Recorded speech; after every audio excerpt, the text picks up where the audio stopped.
Assalamualaikum warahmatullahi wabarakatuh. Saya Nada Syaharani akan mempresentasikan hasil makalah saya, yaitu tentang teknik keuangan akuntansi sektor publik. Langsung saja ke latar belakang. Akuntansi adalah pencatatan, pengklasifikasian, dan pengiktisaran peristiwa-peristiwa ekonomi dengan cara yang logis dan bertujuan menyediakan informasi keuangan untuk mengambil suatu keputusan. Di dalam sektor publik, pengambilan keputusan terkait dengan keputusan ekonomi, sosial, dan politik. Pada dasarnya, akuntansi baik pada sektor swasta maupun sektor publik dibagi menjadi dua bagian, yaitu akuntansi keuangan dan akuntansi manajemen. Di dalam sektor publik ada 5 teknik keuangan akuntansi sektor publik, yaitu akuntansi anggaran, akuntansi komitmen, akuntansi dana, akuntansi kas, dan akuntansi akrual. Selanjutnya ada rumusan masalah. Yang pertama, apa itu akuntansi anggaran? Yang kedua, apa itu akuntansi komitmen? Yang ketiga, apa itu akuntansi dana? Yang keempat, apa itu akuntansi kas? Dan yang kelima, apa itu akuntansi akrual? Baik, langsung saja yang pertama, yaitu akuntansi anggaran. Akuntansi anggaran adalah teknik akuntansi yang menyajikan jumlah yang dianggarkan dengan jumlah aktual dicatat secara berpasangan atau double entry. Akuntansi anggaran merupakan praktik akuntansi yang banyak digunakan organisasi sektor publik, khususnya pemerintah, yang mencatat dan menyajikan akun operasi dalam format yang sama dengan anggarannya. Tujuan praktek ini adalah untuk menekankan peranan anggaran dalam siklus perencanaan, pengendalian, dan pertanggungjawaban. Selanjutnya, tujuan akuntansi anggaran. Tujuan utama akuntansi sektor publik yang di dalamnya menggunakan teknik akuntansi anggaran adalah memenuhi pertanggungjawaban kepada publik. Tujuan tersebut tidak lepas dari karakter publik itu sendiri. Berbeda dengan swasta yang manajemennya hanya bertanggung jawab kepada pemilik, pemegang saham, dan kreditor. Sedangkan sektor publik bertanggung jawab kepada masyarakat umum, karena dana yang mereka pakai memang berasal dari masyarakat. Selanjutnya ada beberapa kelebihan dari akuntansi anggaran. Yang pertama, dapat memproyeksikan hasil yang diharapkan dengan data yang tersedia, menciptakan peluang memilih rencana yang paling menguntungkan, dan mungkin saja membatalkan rencana yang tidak bisa direalisasikan. Yang kedua, dapat dijadikan patokan untuk menilai hasil. Yang ketiga, dapat mengendalikan kinerja organisasi lebih efisien. Selanjutnya ada kelemahan akuntansi anggaran. Akuntansi anggaran juga memiliki kelemahan. Salah satunya adalah penaksiran dalam tahap perencanaan. Mungkin tidak sesuai dengan yang sebenarnya. Yang mungkin berubah karena ada faktor yang tidak dapat diperhitungkan. Selain itu, penyusunan yang melibatkan banyak pihak juga berpotensi menghambat proses pelaksanaan anggaran. Selanjutnya, penetapan rencana anggaran oleh pembuat kebijakan bisa sangat subjektif, apalagi ketika informasi yang lengkap tidak tersedia. Selanjutnya ada contoh kasus dari akuntansi anggaran. Salah satu contoh yang diberikan adalah pencatatan asli daerah. Ketika pemerintah daerah menetapkan pendapatan pajak sebelum menerima uangnya dari masyarakat, atau baru estimasi, maka mereka harus mencatatnya sebagai piutang di debit pada pendapatan di kredit. Kemudian ketika wajib pajak telah melakukan pembayaran, maka akuntansi anggaran menghapus piutang dan memunculkan kas, yaitu kas di bendahara pemerintah di debit, piutang pajak di kredit. Karena sudah dibayarkan, maka piutangnya berkurang. Selanjutnya yang kedua ada akuntansi komitmen. Akuntansi komitmen adalah sistem akuntansi yang mengakui transaksi dan pencatatannya pada saat order dikeluarkan. Akuntansi komitmen dapat digunakan bersama dengan akuntansi kas dan akuntansi akrual. Akuntansi komitmen terkadang hanya menjadi subsistem dari akuntansi utama yang dipakai dalam organisasi. Akuntansi komitmen mengakui transaksi ketika organisasi melakukan transaksi tersebut.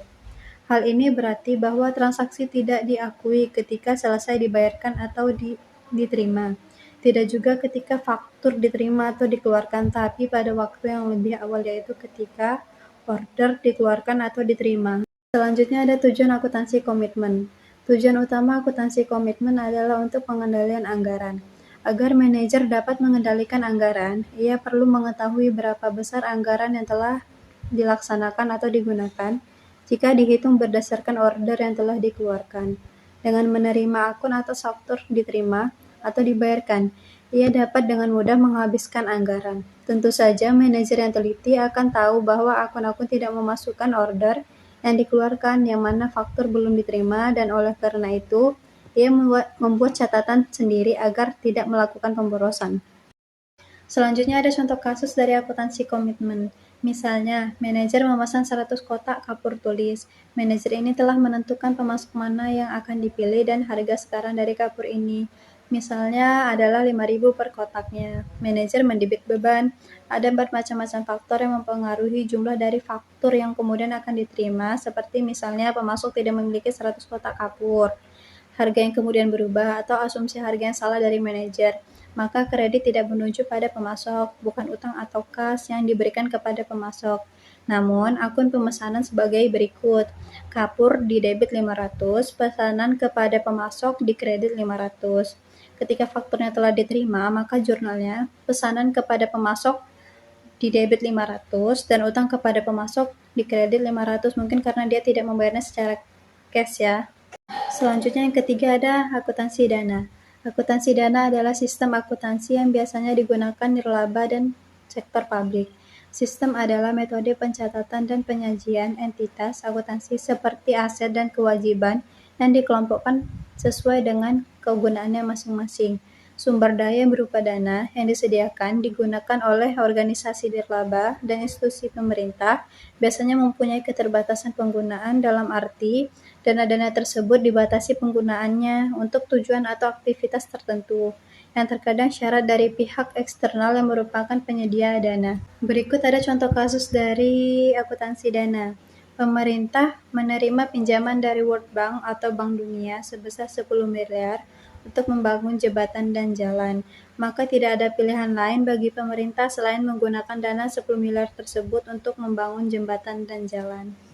Selanjutnya, kelebihan akuntansi dana. Yang pertama, memiliki persamaan dasar yang unik. Yang kedua, memiliki basis akuntansi dan fokus pada pengukuran. Yang ketiga, fokus pada neraca. Akuntansi dana juga memiliki kekurangan atau kelemahan.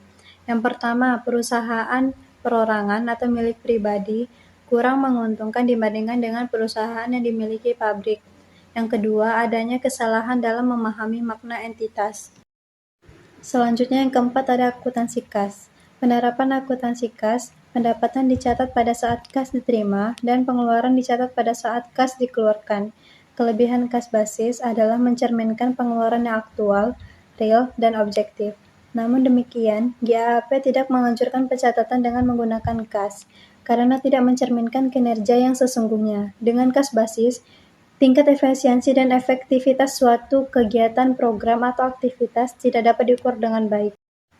Akuntansi kas memiliki kelebihan. Yang pertama, sederhana. Yang kedua, mudah dipahami dan diaplikasikan. Yang ketiga, objektif dalam melaporkan kas. Yang keempat, pendapatan diakui saat diterimanya kas sehingga benar-benar mencerminkan posisi yang sebenarnya. Yang kelima, sangat bermanfaat untuk pengendalian kas.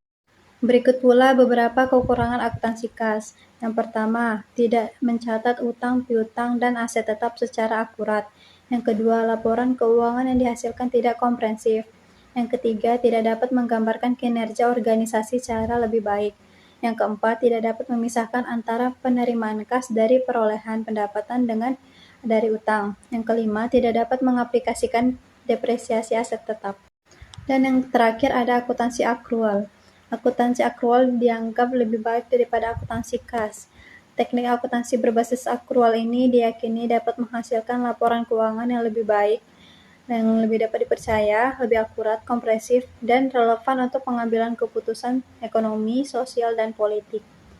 Pengaplikasian akrual basis dalam akuntansi sektor publik pada dasarnya adalah untuk menentukan cost of service dan charging for service, yaitu mengetahui besarnya biaya yang digunakan untuk menghasilkan pelayanan pada publik, serta penentuan harga pelayanan yang diberikan kepada publik. Hal ini berbeda dengan tujuan pengaplikasian akrual basis dalam sektor swasta, yang digunakan untuk mengetahui dan membandingkan besarnya biaya terhadap pendapatan.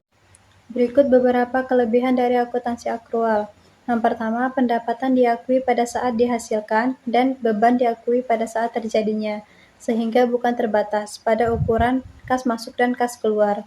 Yang kedua, teknik akuntansi akrual menghasilkan sebuah figur laba. Selanjutnya, kekurangan dari akuntansi akrual. Penerapan akuntansi akrual memperbesar ruang subjektif dalam pencatatan dan pelaporan keuangan, tetapi subjektivitas tersebut dapat dibatasi dengan adanya audit terhadap laporan keuangan historis. Yang kedua, relevansi akuntansi akrual, yaitu ketika terjadi inflasi yang signifikan, maka komparasi figur laba tidak bisa dijadikan sebagai ukuran yang valid bagi kinerja. Yang ketiga, dibandingkan dengan akuntansi kas, akuntansi akrual memiliki tingkat kompleksitas yang lebih tinggi sehingga lebih mahal untuk diimplementasikan.